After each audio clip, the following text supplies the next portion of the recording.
সংকট আসে, কোনো বিপদ ঘনিয়ে আসে, তখন সমস্ত দোষ আমরা পরিস্থিতির ওপর চাপিয়ে দিই। আর দেখতে গেলে কোথাও না কোথাও ঠিকই করি।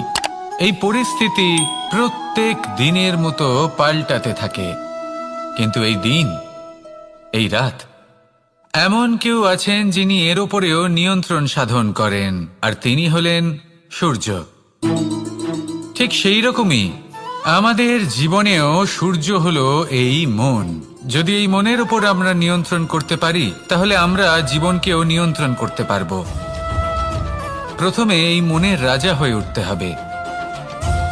তাই মনে রাখবেন, যদি মন দুর্বল হয়, তাহলে পরিস্থিতি আমাদের সমস্যা বলে মনে হবে। এই মন যদি স্থির হয়, পরিস্থিতি প্রতিস্পর্ধা বলে মনে হবে।